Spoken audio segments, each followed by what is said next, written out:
Okay, hello, hello. Can you guys hear me? I think they should be able to hear me now.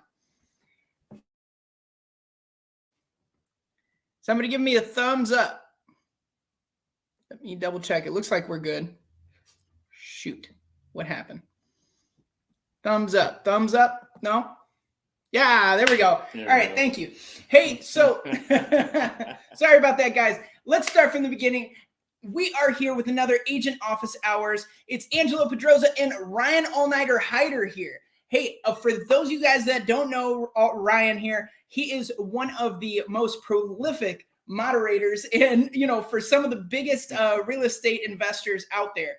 He's also constantly involved in the interface of, real estate investing. And right now he's working on a project with 5 other investors over in Gary.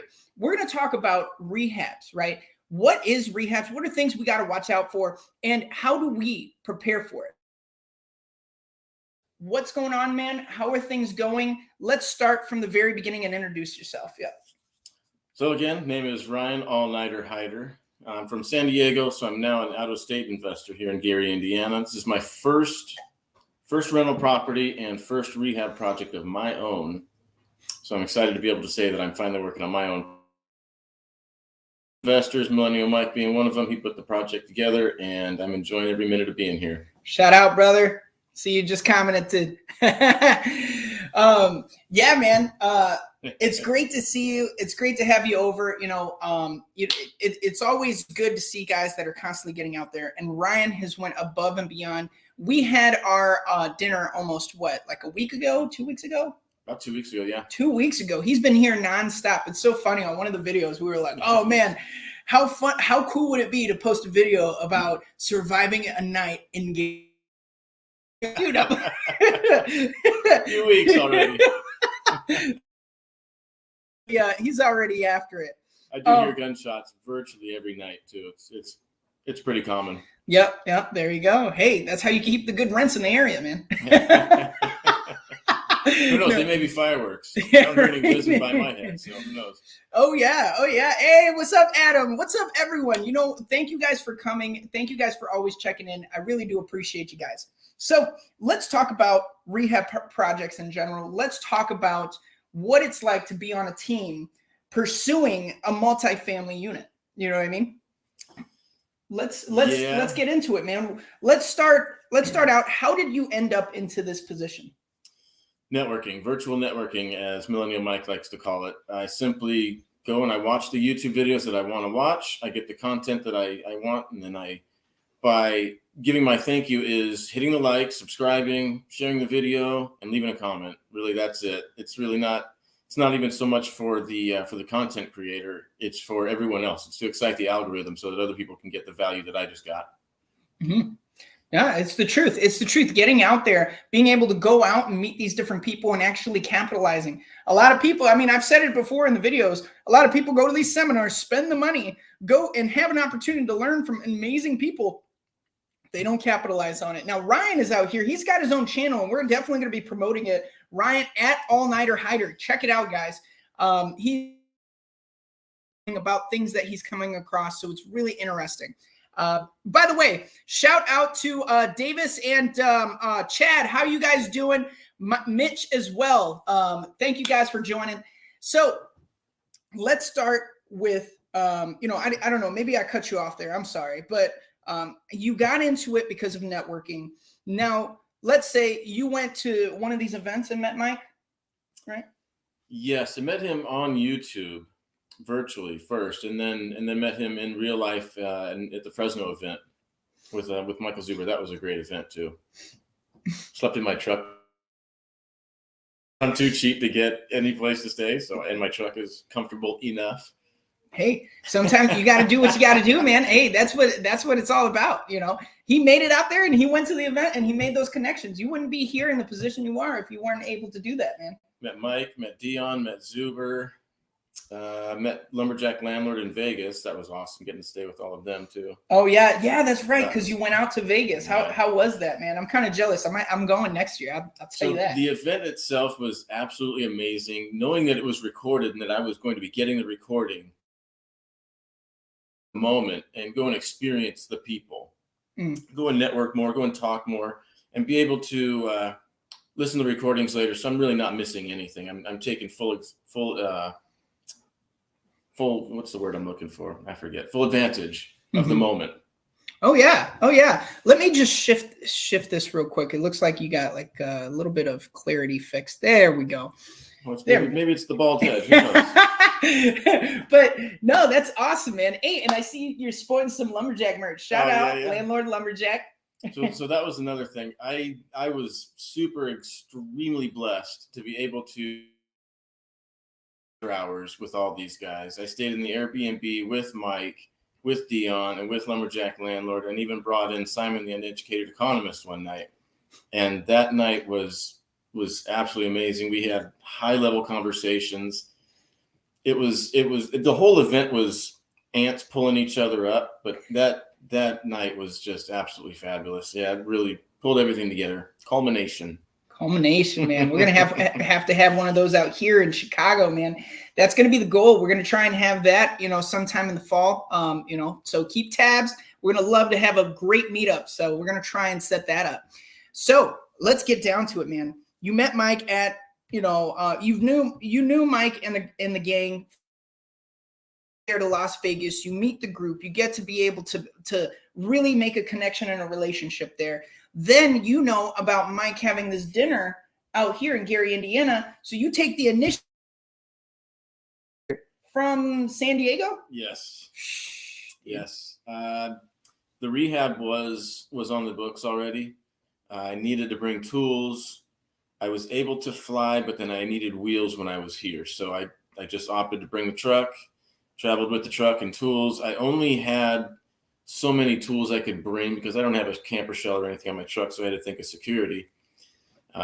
So I brought a handful of tools, really. It's enough to get me by. Thankfully, Angelo has tools that I'm now borrowing as well. Yeah. That's getting me through the rehab, and was able to do the meetup while here, get the full experience. So not just do the rehab, which was all I was really planning on, but now I'm able to meet people, meet you, and do live streams. It's been amazing out here. I absolutely love it.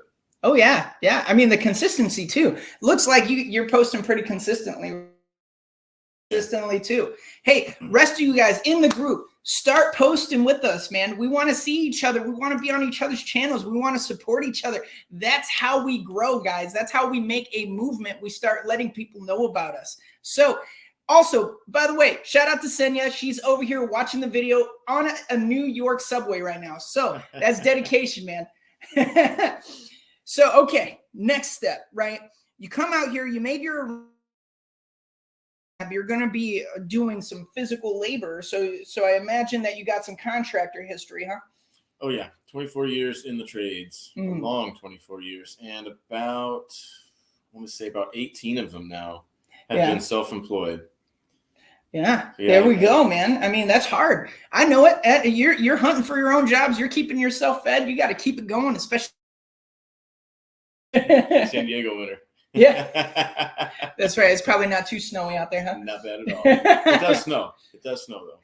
So let me ask you the very broad question, and I'm sure everybody wants to know because you got some members on your team here. So let's hear some highlights and some encountered on this project so far. Yeah. Highlights, getting to fix those things that I know are big ticket items. The leak from the bathtub upstairs and the toilet leak combined just completely deteriorated the bathroom floor. So that would have been a huge big ticket item if someone else were to fix it. I'm super thankful that I was there to fix it. What I'm not thankful for are the millions and trillions and billions of fasteners that held down the carpet in all these rooms. It seems like it's been days now that I've been pulling fasteners. My hands actually hurt. The fasteners scooting around on the floor, pulling little tacks and nails. Not fun. Yeah. Not fun. And they went to town on these things. It looks like generations of fasteners on the floor. Oh, man. Yeah. Forgive me if I'm wrong, but you guys had mentioned about possibly doing you guys are working I'm going to have to pull it up while we're talking to see if we can look at a picture or two. But so there's a little single family home in the back you guys are planning on demolishing and replacing with something? Correct. I think the tentative plan right now is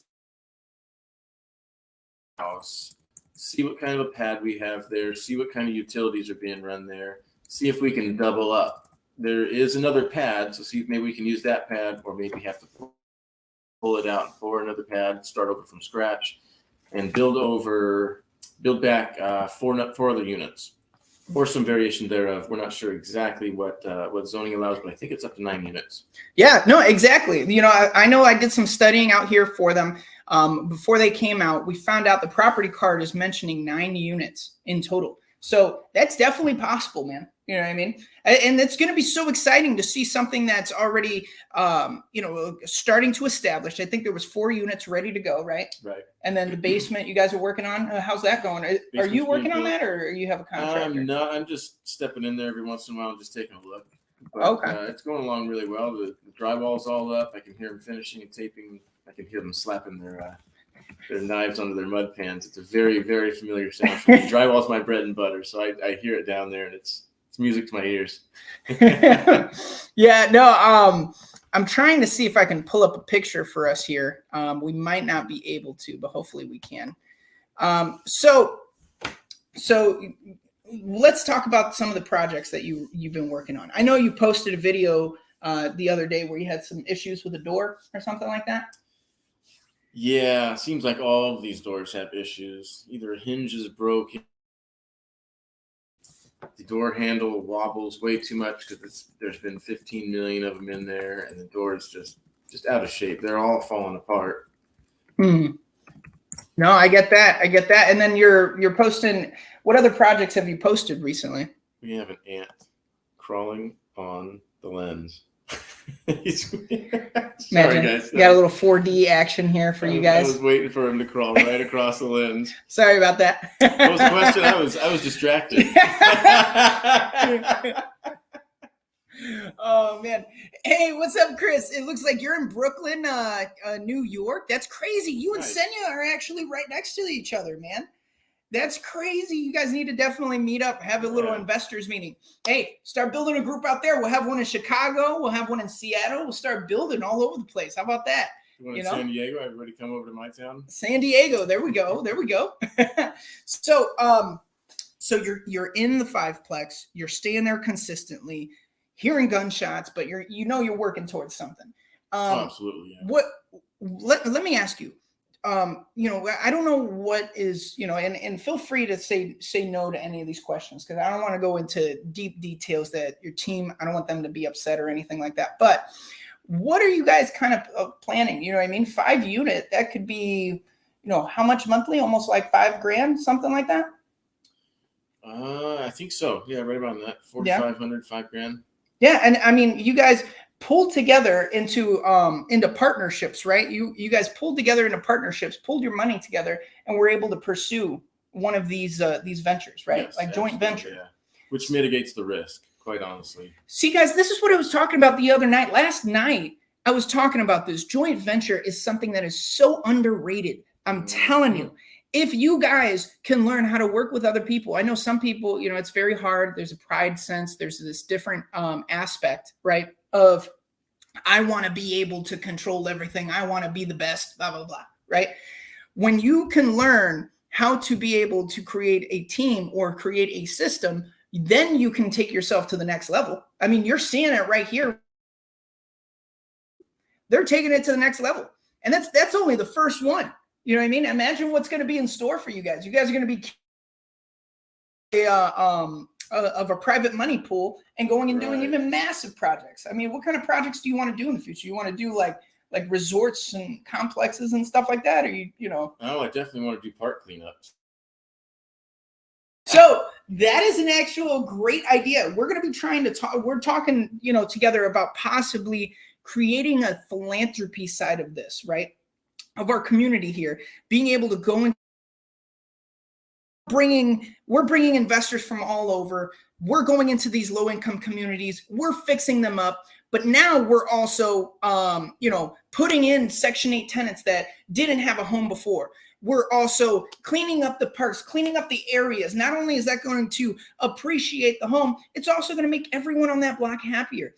Then maybe even the parks, maybe even groups that are going out and cleaning the neighborhoods. What happens when you start to build a consistency like that ends up being worthwhile for everyone, right? Oh yeah, absolutely. Yeah. Build the community back. Yeah. Yeah. I mean, it's tremendous. So let's see here.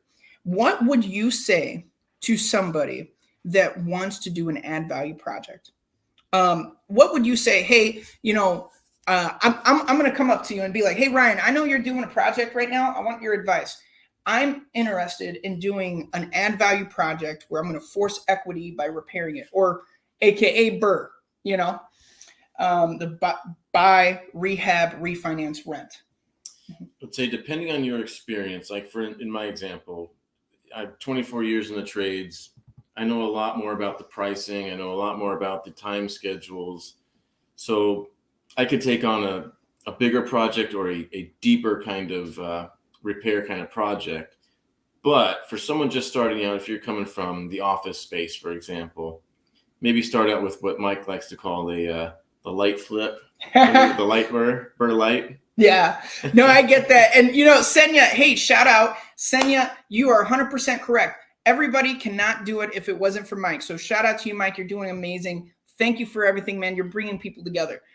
I always want to hear everybody's perspectives because I want to make sure, what do you know that I'm not paying attention to? Own way of going out and this is an art form. You know what I mean? There's really no right and wrong ways. Some people have there's a man right now that's a billionaire for putting googly eyes on a rock. You're going to tell me that there's not, you know what I mean?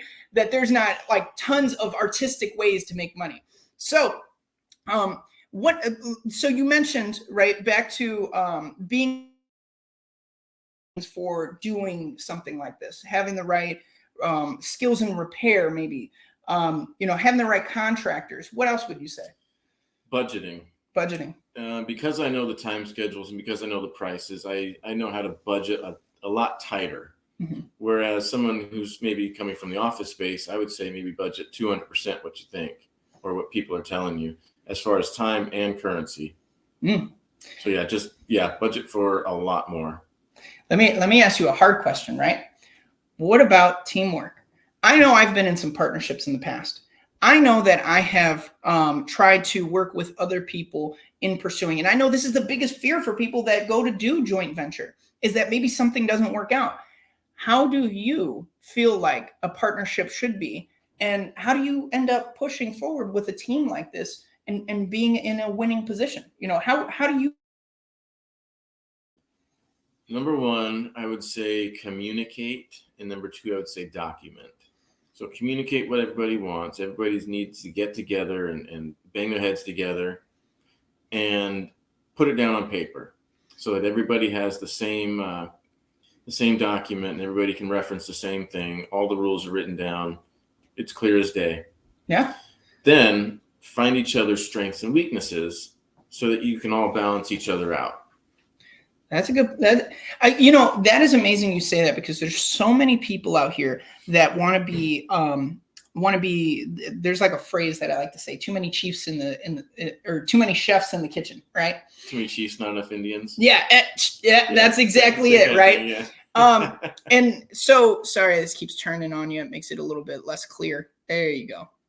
All right. So, there's so many situations like that. And essentially, like, it's okay to not be the person that's, out there and consistent and just, being like a roaring fire of energy. You know what I mean? Everybody has their own place and their own strengths and weaknesses. I know for me, one of my biggest weaknesses is being able to decision. You know what I mean? Because honestly, personally, I get excited about everything that I do, right? I love real estate. I love doing all of this stuff. And a lot of times it's impulse control. I never have to worry about deciding whether to jump in or not. Usually it's like, jump in, okay, trial by fire, let's do it. But, this is where I agree with you 100%. People, will be in positions where they think they have to rule everything you can rely on people like yourselves to do contracting work, to be able to be knowledgeable about. Right. We get to rely on Mike and his expertise and his experience. Yeah. Yeah. And that's an understatement too, because like Mike is out here learning how to be able to create a orchestra of these different people and what their expertise are and how they can manage. You know what I mean? Yeah. He put together a good team. Yeah. Yeah. I think you guys are a good team, you know, so shout out to the team, you know, Knights of Gary, you know, I think you guys are doing Mike's Nights. So let me ask you, you're doing this project. What is next for Ryan All-Nighter Heider? Oh man, I get to travel all the way back to San Diego. Thankfully, I get to stop in Oklahoma and meet our other investing partner, Lisa. Lisa Ferry, right? Yes. Hey, shout out Lisa. Yeah, she's gonna offer me her couch for the night. Oh, there we go. I don't get to sleep in my truck. I don't have to. From there, I'm gonna shoot on home, and I've got a roofing project that I get to do. Oh, okay. Yes. Is that for your own personal business, or? Yes. I may just employ my son because he just went to homeschooling, so he's gonna have the time. Oh, so, okay. How old is your son? If you don't mind me asking. He will be 16 April 16th. Okay, so 16 April 16th. That's part of the reason why I got to get back there. I'm not missing his birthday. No, I get that, man. I get that. No, that is tremendous, man. So, you know, it's funny. Like we talked about neck. I don't know if you guys seen that. I cracked a joke, and it was pretty good, you know. But yeah, I hadn't heard that before. In all my years, 13 years or so going there. Yeah, that's crazy. No, any plans for getting out there? And what's the next investment project? Do you see yourself coming back out here to Gary, Indiana? Oh yes, absolutely. This September, when we're tentatively planning the event meetup, I'll definitely that's on the books. Heck yeah. Hey, when we got this new event, I hope to see all of you guys there. We're going to definitely be loud and proud, man. Let's see. Look, what about, do you see yourself doing any add value projects? Everybody should be making, hey, shout out Millennial Mike. Everybody should be making videos about Gary, Indiana. We should be owning the search in this area. You are 100% right, man. There should be a new group that is storming the gates, man. Yeah. And I agree. It shouldn't be. Yeah. Show the impact. Hey, if you don't know, we have a bunch of resources for you guys, not just at Estate Squared Away, but also with all of our other organizations. You guys need to check out the Facebook group. He's just started an NWI real estate investors. Okay. So, or it might even be specific to Gary. I think it's actually called Gary, Indiana Real Estate Investors now. Yeah, Mike, you might put that in the chat because I need to know. I need to look it up right now. Mike, if you can, hey, shout out that your resources, man.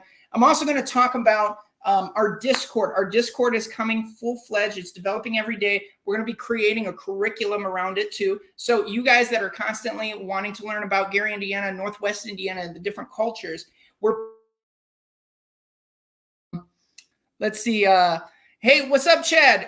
How would you recommend making videos if we have not invested yet? Dude, start documenting every day. Half the time, I'm just sitting here talking to you guys. You know, I'm not saying anything that's new or special. A lot of people just want to see you on that journey, man. Yeah, document your preparation. What are you doing? What are you saving? What are your avenues that you're taking? What's your buy box? That's a good one to tell. Yeah, 100%. You know what? Hey, I got to give a shout out to Mitch. Mitch, I talked to him the other day. He came up with a great idea. He said, why don't we have some type of system or some type of checklist or some type of video, maybe even a course that shows you the different aspects to starting into investing from scratch, how to be able to time manage, how to be able to work with these different, realtors, lenders, contractors, and, balance everything. That's something that, is underrated, and I was like, you know what? That's a good point. I make so many videos about real estate. You make so many videos about contracting. Who has brought the whole shebang together and been like, hey, A to Z, this is what you should do. Boom, boom, boom. Hey, shout out Mike. Absolutely start documenting the journey Oh, actually, back one message. Sorry about that. All of the people that's been asked that asked me that question, Afro Style, I'm surprised you went back and I'm surprised you went back and watched my very first videos that existed in the channel before I bought real estate. Sorry, my expert reading here, but it's the truth. Yeah, you guys should be just going and pushing and just showing your grind every day. You know, more about this rehab concept, right? What do you know about rehab? So let's start there. What do you think that people should be aware of? We kind of talked about, the dynamic. Let's say you go to do your own project. Maybe you do decide to do another rehab. How would you attack it? Let me get the all-nighter Heider reference. What would I inspect? I would start from the ground up, inspect the foundation, just walk around, see if there's any obvious signs of cracks or sagging. When walking in the building, I like to look at door jambs, how they look, and windows, things that are supposed to be nice and square, that are frameworks of the building. If anything's fallen out of line, then those are going to show very easily. Cracks in the walls, obviously, and then beyond, kind of plumbing is in there. Is it coppers? Check the water heat. The water heaters tend to go an 8-year water heater, and it's at 9 years. You're looking at a time bomb. Yeah, they seem to just have it down to a science. It's like the iPhones, man. After the next one comes out, all of a sudden all the chargers suck. Right after the 2-year contract is up, it's toast. No, but what was it? So what else? The roof. You want to check the roof. Check the outside. Check if it's paint, if it's stucco, whatnot. If the paint's peeling, if the stucco is cracking. And so you're talking as if like these are things to pay attention to say if it's a deal or not a deal, or costs. So much assessing a repair. Okay. And you're trying to get the number, right? Right. Sorry, I didn't mean to cut you off. Oh no, my mustache hairs are tickling my nose. No, you're good. So you're saying I go through the property, I look for I hope you aren't on why is it coming in choppy? I actually got a plugged in right here Ethernet cable. Hey, Mitch, I need your IT skills, brother. But so you're assessing, you're calling in, you're looking for of things can be.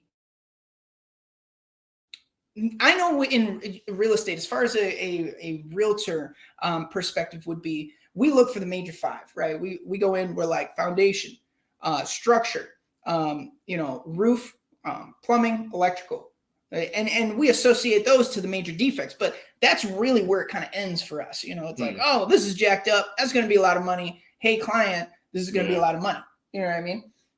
Whereas, I would imagine you're kind of more precise in how much you can tell how much this repair is going to be. Right. Yeah. Well, especially if I'm the one doing it. Then it just comes down to materials and if I want to pay myself. And that's the benefit. I've seen people be able to do their own repairs and be able to flip houses for crazy amounts. I mean, not too long ago, I helped a guy purchase a property for, I want to say he bought it for $17,000, put maybe 25 grand into it of his own labor and work. And the property's all of 85. You know what I mean? Oh, man. So it's like the spread is massive, bro. It's beautiful. Yeah.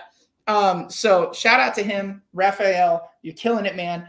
But yeah, I mean, I definitely would start with that. I think that for most of you guys that are going out and doing rehabs, I think first get an assessment. What is the after repair value?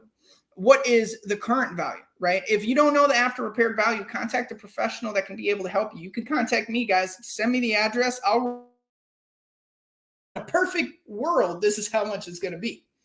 Then after that, we're going to start working backwards. We know closing costs as of right now before July 1st. We're going to have to reassess with July 1st. That's a whole nother situation. We're getting new developments every day about that. We just had a Macaulay meeting, which is one of the biggest organizations out here, and they're lost for words on what's going to happen. You know what I mean? Lenders are lost for words on what's going to happen with that. But what was I going to say? Damn. Is that the NAR thing? Yeah, that's the NAR with the buyer's brokers agreement requirement. Yeah. Wow. It is pretty crazy. So you can look up the after repaired value to get that estimate. We know on average, those closing costs are probably going to be 10%, right? Because what are we talking about? We're talking about 3% to first purchase property. We're talking about 3% to resell the property. And then there's also going to be a 6% average, I would say, of the agents that are going to be involved. Now, are you going to use agents to resell your own properties on a rehab? Maybe not, but this is good numbers. We got the ARV. We got the 10% for closing costs. Now, one of the things a lot of people forget about, and we're just talking BRRRR or we're talking flip, right, is that people forget about holding costs, right? It'll be your taxes, your insurance, right?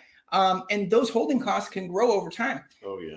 That's where it can be an issue with contractors, right? I mean, if they don't move fast enough. Right. Or if there's a delay in permits, you find some ancient artifacts when you're digging. Oh, man. Yeah, like you guys, massive coal heat furnace, right? You guys have that in the huge. It's giant, right? I mean, that thing at the scrapyard's got to be some money, but good luck getting it out. There's a Sawzall blade stuck in it. Somebody got about 6 inches of cutting this thing, trying to cut it. It's taken them all of 3 days. But yeah, it broke off. Man, I had a horrible experience with cutting into what is that metal called? Out of like tubs and stuff like that. Cast iron. Cast iron. That's what it is. Had a horrible experience with tubs. In Gary, you find one of those cast iron tubs, man, they're going to be horrible to get out. Definitely hire someone. Let him go through the pain.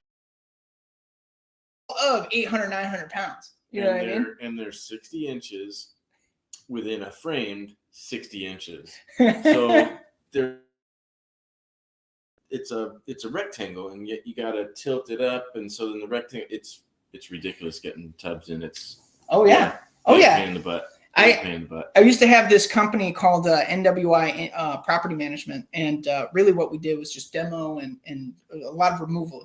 We don't exist anymore, but it was a great organization when we had it. And there was one time where I was working it myself. I went to go and deal with one of those cast iron tubs, and I went through about I want to say 6 different grinder blades, right? I finally chopped one line straight through it, and then I realized it's still 400 pounds inside. So it did not make it any easier for my life. Man. All I did was put a line in it. But yeah, so no, that was definitely interesting. Yeah, a diamond blade might actually cut that better. Diamond blade, yeah. It might. Yeah, no, I'll tell you what, I picked the best blade that looked like it would cut it at Menards, because I'm definitely no contractor. I'll definitely admit that. Shout out to you guys. You guys work hard, man. You guys build the world, I was thinking about it today. It takes a lot of knowledge. There's tricks. There's just so many little things I've learned over the years. For example, if you have 2 boards and you're trying to line them up, you got a joist heading into a header or something. If one's higher than the other, you can actually put a screw into the lower one, grab it with your hammer and pull it up, and then nail everything together where it's supposed to be. Oh, like it forces the alignment, huh? Right. So you get this leverage from the fulcrum of the screw and the hammer, and it's just a really easy trick. Yeah. Either with a screw, or if you've got a framing nailer, you can just hold it back off the wood, pull the safety back and hold it off the wood maybe an inch or so, and it'll sink to maybe a half an inch. And then you can pull up on that, and then when you're done, just hammer it in. It's little tricks like that. Yeah, no, I mean, I think that's incredible. And this is where I'm in my numbers. And then you'll run into some investors that are like, oh, contractors, I can't ever get them out. I can't get them to do what I need them to do. They're always taking because those holding costs creep up on you. Yeah, it might be a couple, $60 a month, or a year on a project. You're starting to get real shitty. You know what I mean? Yeah, eating into the margin. Yeah. And, so that's definitely something to watch out for. So we talked about ARV, closing costs, holding costs. Now you want to always put in, if you're doing a flip, you want to make sure you're putting in your profits. I'd even recommend, if you're not doing a flip, if you're just doing a burr, you want to make sure there's some equity for yourself, right? Oh, yeah, you want to make sure, hey, this ARV, I'm going to make sure that I got this much equity in it. Now, for flippers, let's just say flippers, because I got that on the brain right now for some reason. Let's say you do 20, 30,000. I met a lot of flippers that do 20, 30,000 in a profit margin. So now we're talking ARV, holding costs, closing costs, your profit margin or equity. Are you going to have a property manager? Are they going to be project managing through it? That's another cost that could come into it. Are you going to have vacancies right off the bat? That could be another holding cost that's, thrown on it. You know what I mean? Yeah. Or until you get it sold, So just some different things that I think that people are going to use when they're going into these deals. There's a lot of programs that'll give you like pro formas and stuff like that. Tons of people that are selling their own like twist version. Shout out Deal Check. That's where I start. I am a penny pincher, bro. I am cheap as hell. So I like Deal Check because it'll let you use 5 analysis for free. Nice. There's a bigger pockets thing too. That's cool. But showing me that, Brad Taylor, you're awesome, bro. Consistently be out there, right? Let's talk more about these rehab projects. So what would you do, right? What would you do in this situation? And just give me a rough, idea or guesstimate of how you would react. You buy a property, or you're in the process of purchasing a property. You end up finding out that there's some foundational issues. Do you instantly cut it off, or do you still run up the margins? Do you still do the numbers? If I'm still negotiating, I would definitely throw that into negotiations. Okay. Yeah, try to bring it down, and maybe just not mention that I'm the contractor. Dude, I'm not going to even lie to you. I'm not going to even front. When I had NWI property management, bro, we would go into contracts with a lot of our investors, and then we would also be the person that's having the repairs on the inspection list. So like, we'd be like, oh, look at this $11,000 ticket. We're busting it out for $4. You know what I mean? So, hey, man, of course, coming about investing at a distance. Heck yeah, bro. Let's do it. Let's kill it. We're going to take over this world, man. But, oh man, where were we? So situation the other day where we were looking at this property. I'm not going to say any property, but it was duplex, right? And there was a situation. I want to ask you, since you're a contractor, how much do you know about bedrooms and basements and the requirements? Uh-oh. I might have to run. Do you think you can keep everyone entertained for a minute while I grab the charger here? Sure. All right, I'm about to be super quick. You guys are about to see some real speed. Right? Let's see. Doors are 80 inches. The opening's a little bit larger because you've got the header piece of the door jamb. Got a little bit of extra room there for the. That's the general is 80 inches high. I think it goes down to 7'6" or something like that. But that's a regional thing, really. So you'd want to check with your local code enforcement and ask them, what is the lowest height of door I can get away with? And then also see if maybe there's another style of door you can use if you can't get away with the a bifold or a pocket door or whatever. Yeah, dude. So sorry, I don't mean to interrupt, but I heard about that Section 8. Section 8 right now. Chime in if you guys know. I heard something about Section 8 really doesn't like bedrooms and basements. Have you heard about that anywhere? Maybe even in San Diego. I think I did hear. Well, we don't have too many basements in San Diego, but yeah, I did hear. I think you talking about that. Oh, was it me? Yeah, I think so. Yeah, I mean, this is definitely. Look at I'm fucking. Excuse me, I'm out of breath over here. I've been working out every day. I'm trying to. So now that's the question, right? If there's an issue with proper rooms in the basement, what about the 5-plex? You know what I mean? Like, that's my curiosity. I would definitely, hey, Kurt, Vicky, somebody, let's hear an answer on that, because I've heard that that's been an issue lately with Section 8. Is but exits, there shouldn't be an issue. You know what I mean? Will be there, smoke detectors, egress window, egress windows. I'm not sure if we're providing fire extinguishers, but mm-hmm. I'm sure they'll be there. No, yeah, for sure. Hey, CO and smoke detectors too. Correct. Yeah. If you guys are ever wanting to know exactly what we're referencing as far as what are the requirements, what are needed, check out the Discord. You guys can reach out to anybody on the team to be added to the Estate Squared Away Discord. We got tons of resources in there. We even got a quality inspection checklist from Section 8. The great part about what you guys are doing in this rehab is that you guys are helping people get into homes from Section 8. To speak on those numbers real quick, 670 houses or doors, I should say, units, are currently leased to Section 8 tenants. Over 2,500 vouchers are out right now. So you're telling me 1,300 people went and got qualified or up to a higher standard and they got no place to live.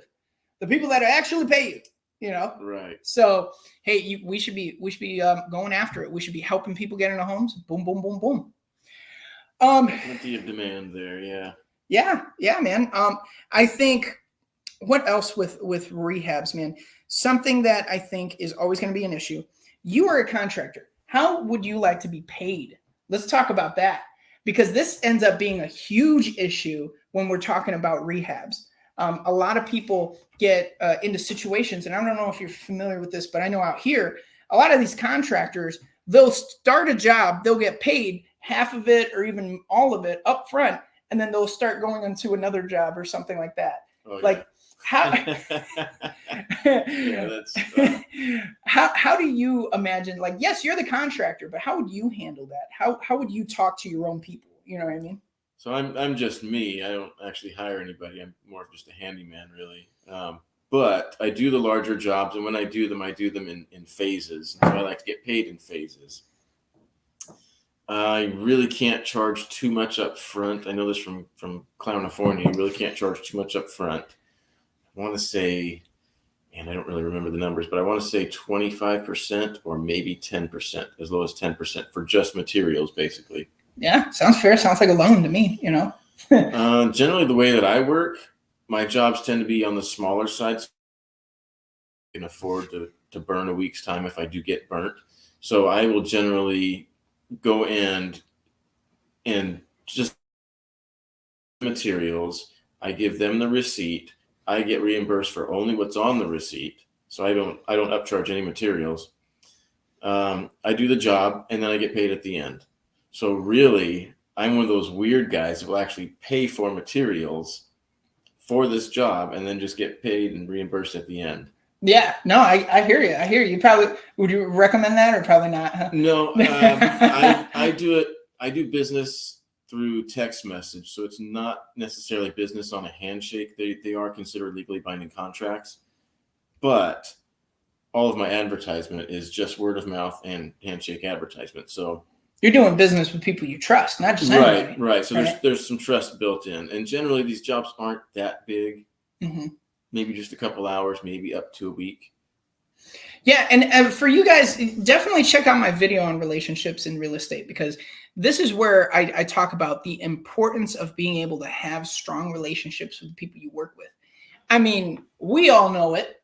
Mike's out here creating relationships left and right, man, and he's building loyalty. You know, he's got an army that'll fall over a hill for him. You know what I mean? Right. So I'll tell you what, that's how you guys need to be. Why can't you guys start it small? Be like, hey, you know, somebody that's in this industry, what can I do for you? How can I help you? You know what I mean? Ryan, I know you're staying over whenever you need. Have some dinner. You know what I mean? Have a good time. Dinner and laundry. Yeah, dinner, laundry, man. Little things in life. No, exactly. But yeah, I mean, building those relationships also builds trust. How can someone who you're trusting, right? But like, how can someone screw you over when they've had your back? You know what I mean? And it's very, very hard to do that as you develop deeper and deeper relationships. So it happens. Money makes people do strange things, but like I said, document everything. For example, we formed an LLC. The LLC has an indenture clause, if you would. So it lays out everything that we need to be thinking of. The way that the business is going to be ran, who gets what, who's responsible for what, just everything is out there. It's very comprehensive. There we go. That's great. That's great. You guys have made it official. Not just friendships, but you guys have also protected yourself from the bad.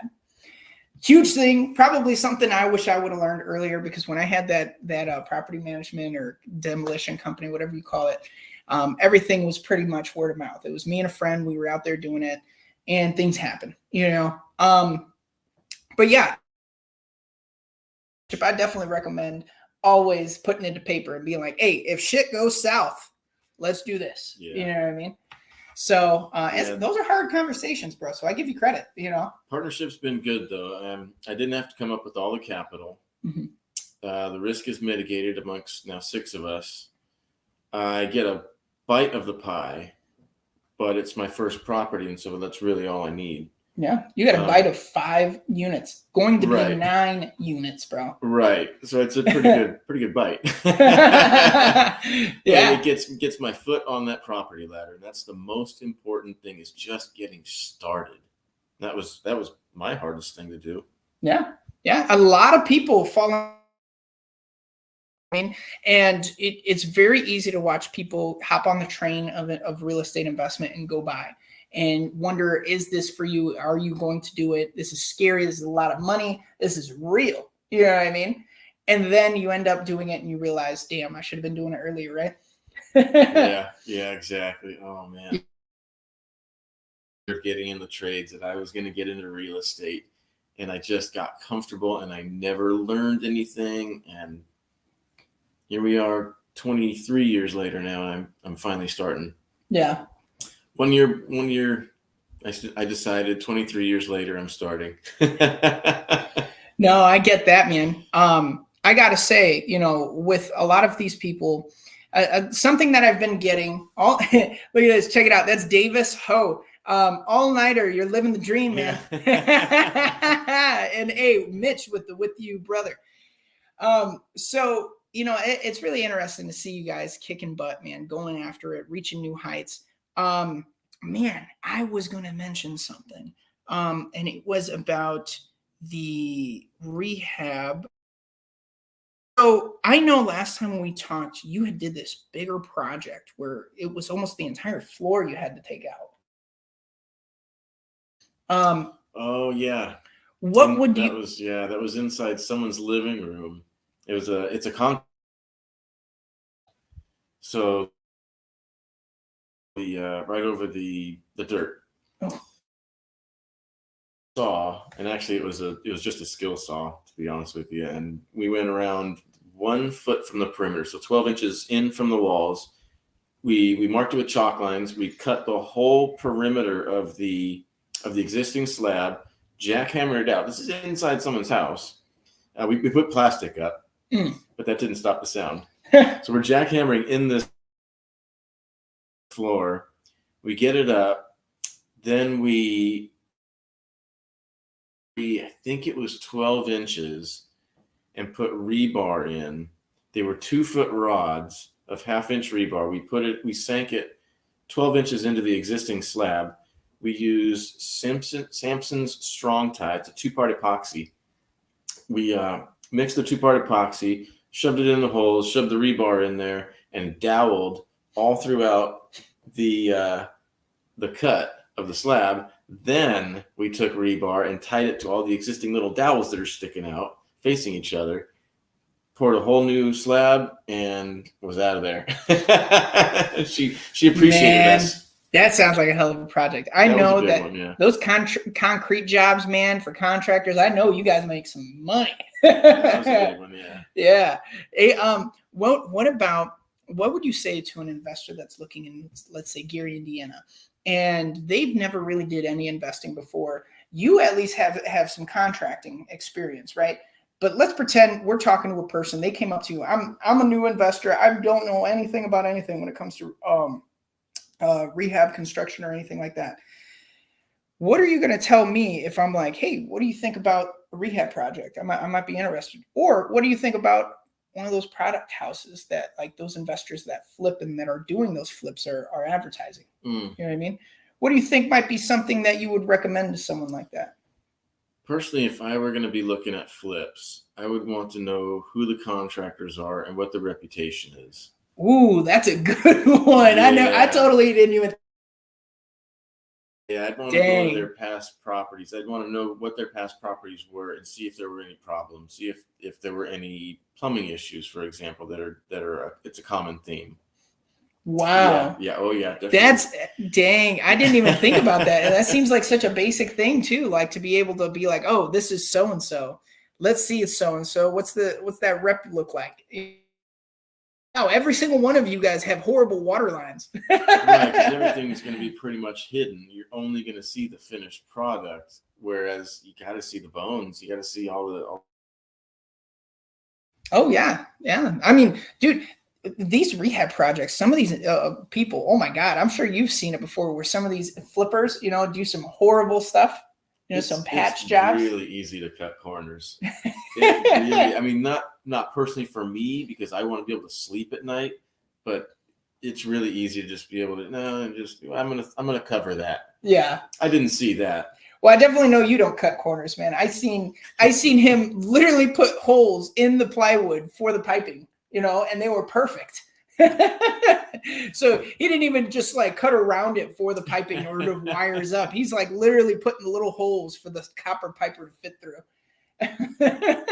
So definitely quality, brother. Yeah, man. Looking at people's long-term name, looking at them, for like, this is such and such designer. Like that. I definitely would do that. Yeah.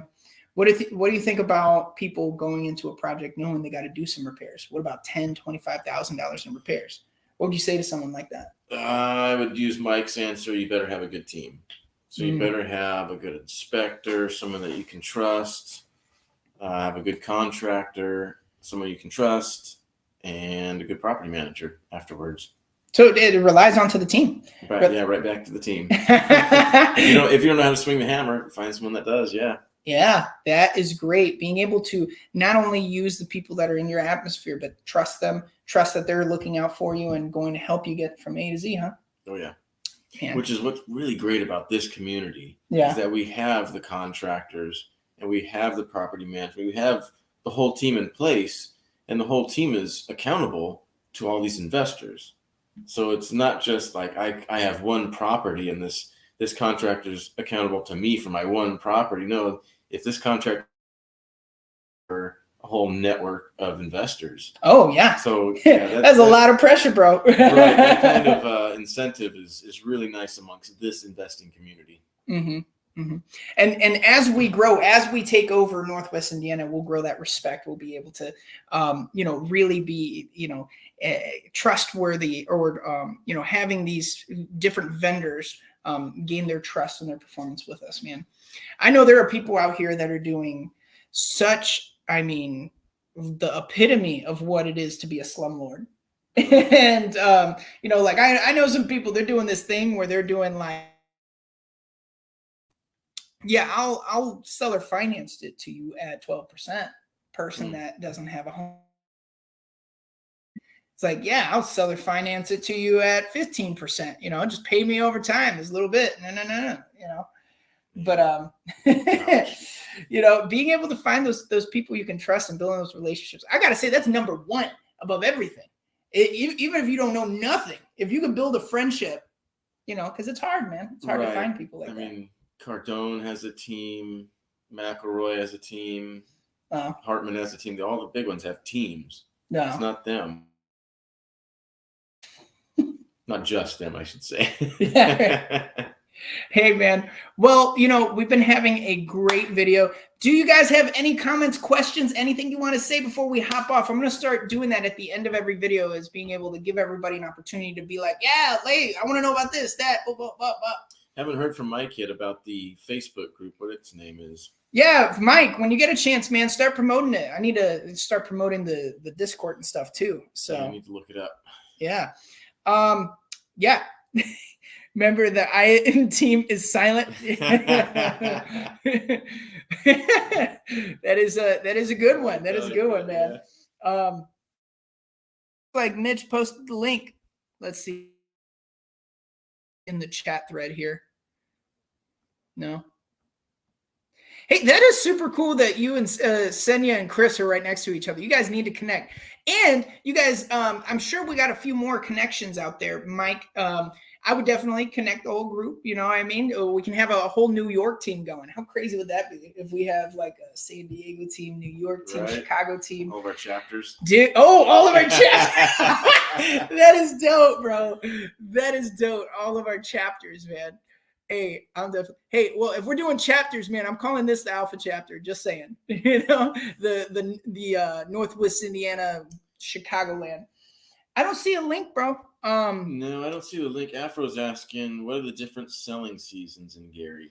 Ooh, okay. Well, I like adobo, and I don't know. You like salt and pepper? I'm just kidding, bro.